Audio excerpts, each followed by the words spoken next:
Well, during the pandemic, a lot of kids have been struggling in many different ways. For example, with remote learning, not all students were able to stay on track. As Madeline Watkins shows us, there is a way to ensure those who may need a little more attention and help aren't left behind. Classroom learning can be a struggle for all students, but for those with ADHD, autism, anxiety, or other sensory issues, adapting to a schedule that may not fit their special needs can be a problem.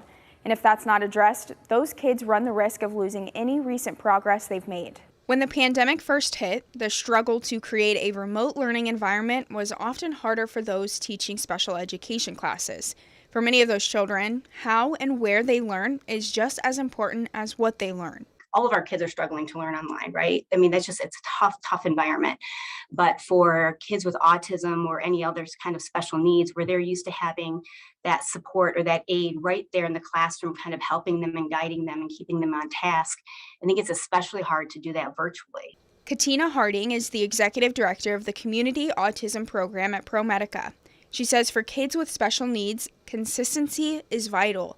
Yet, at the start of the pandemic, schedules were halted for several weeks, and a lot of crucial programs and services that kids attended 30 hours a week just completely stopped.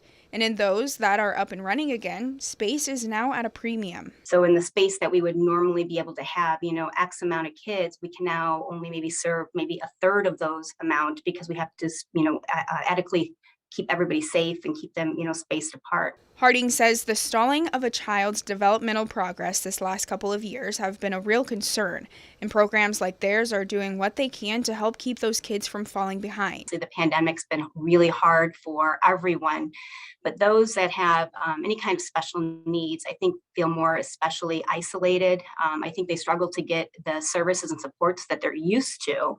Experts suggest that if you don't have immediate access to professional help with schoolwork, engage with your child and use props or slideshows to help them remember physically as well as mentally. For people like Harding, knowing they're helping kids succeed through this struggle is everything. It's literally life-changing. I don't think anybody can do this work and not have their perspective and their outlook changed. Harding says one task ahead of school leaders is to figure out a way to develop a learning plan for the future so that schools are better prepared to provide adequate learning care in the event of another pandemic or similar off-campus learning situation.